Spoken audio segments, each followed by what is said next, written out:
永久誘拐メインターミナルのボス解説動画です。1ボスのある医療庁の記憶から早速参りましょう。広域三役全体攻撃です。足元に遠範予兆とノックバック予兆が発生します。ただしまだ発動はしません。遠範予兆かノックバック予兆のどちらかの頭上にカウントダウンタイマーが発生します。このカウントダウンが0になった時にその予兆が発動します。今回はノックバック予兆の頭上にタイマーが発生しました。ノクバ予兆は足元ギリギリまで移動し、外周へ吹き飛ばされないように位置取ります。なお遠範予兆があるので、なんとなく遠範囲上に飛ばされないようにしたくなりがちです。ただ遠範囲の発動は当面後なので気にせず、外周にはみ出ないことだけを意識すれば OK です。アムレン堅実魔も有効なので適宜活用しましょう。続いて遠範囲予兆上にタイマーが発生します。遠範囲の上に乗らないようにしましょう。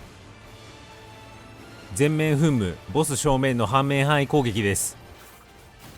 再びノクバ予兆が発生します。この発生位置を覚えておきましょう。知覚か乱薬予兆の情報がめちゃくちゃになります。映像上はめちゃくちゃになりますが、結局さっき覚えたノクバ予兆のところから発動するので、先ほどと同様に対応します。頭上のカウントダウンタイマーもめちゃくちゃになりますが、これも最初と同様5カウントで発動するのであんまり気にしないようにしましょう。高圧縮弾薬タンク強攻撃です。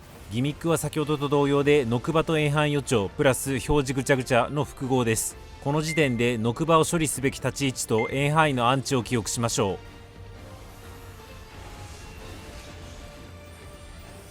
続いてノクバ予兆上か遠範囲予兆上にタイマーがつきます。今回は遠範囲予兆上なので遠範囲のアンチに移動します。続いてノクバ予兆上にタイマーがついたのでノクバを処理すべき立ち位置へ移動します。これで OK です。以降は気質ギミックです。1ボスある医療庁の記憶の解説は以上です。続いて2ボスある処刑人の記憶たちです。罪人補足ボスとプレイヤーが1対1で線で結ばれます。線がつながったボスにしか攻撃が通らなくなります。処刑人の方向全体攻撃です。束縛のテッサ一人一人が各ボスに囲われます。サークルから外に出ると引き寄せられてダメージを受けるので出ないようにしましょう。足切りの刃サークル内を横断する直線範囲攻撃です。見たまま避けます。断罪の来剣今度はゆっくり横断する直線攻撃です。同じように避けますが、この時ボスタゲサあたりで避けるようにします。というのもここでボス中心の遠範囲攻撃かドーナツ範囲攻撃が来ることから、タゲサあたりで避けておけばどっちが来たとしても無理なく避けられるためです。断罪の鉄球落下地点への遠範囲攻撃です。アンチがかなり狭いのでこのアンチを認識して避けます。この後単ヒラ DPS によってギミックが変わります。 DPS の場合装置が発生するので速やかに壊します。ヒラの場合死の宣告がつくのでエスナで解除します。タンクの場合タンク強攻撃を受けつつ中断可能な攻撃を中断しましょう。以降は気質ギミックの組み合わせですが、1箇所めちゃくちゃシビアなところがあるので紹介します。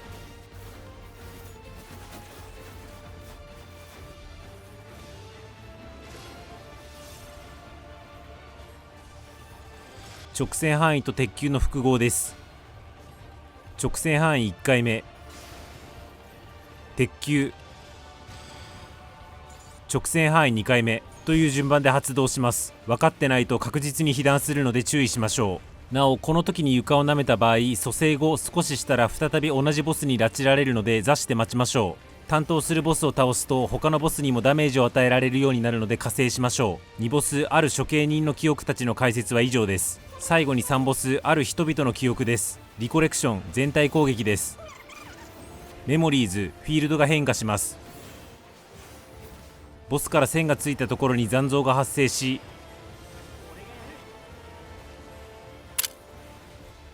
その後外周の機械から残像へ線がつき、その線上に直線範囲が飛んでくるんですけれども、 AOE が見えてからの回避でも十分間に合うのでフィーリングで対処しましょう。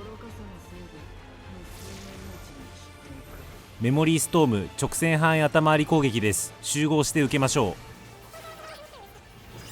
う。再びフィールドが変化し同じように残像が発生します。ぼっちの残像と5人で円になっている残像たちがいます。この後それらの残像をめがけて遠範囲攻撃が来るんですけれども、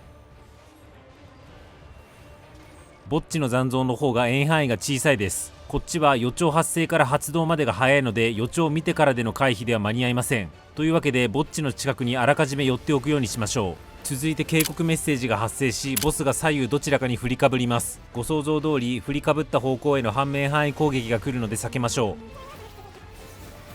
う。再び同じ攻撃が来ますが、今度は中央からのノックバックと複合します。ぼっちが多い四隅を特定し、そちらにノックバックされるよう位置取りましょう。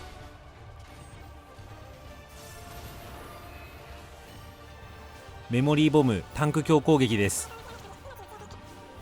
再びフィールドが変化し、同じように残像が発生します。残像がボスから直線上に逃げますが、この逃げている方向に太い直線範囲攻撃が来ます。なんとなく残像が逃げている方向を認識し、そこから外れた位置に移動しましょう。なお必ずしも残像はボスから逃げている方向に移動するわけではないので注意しましょう。以降は気質ギミックが間隔短く来るだけです。永久誘拐メインターミナルの解説は以上です。家なしララは限りある時間で面白ゲームを最大限楽しむためのチャンネルです。今後作成する解説動画もお見逃しのないようチャンネル登録よろしくお願いします。作成した動画の速報 X で表には出しにくい話やチャンネル運営話をメンバーシップで語っていますので、そちらのフォローも何卒黄金のレガシー楽しみましょう。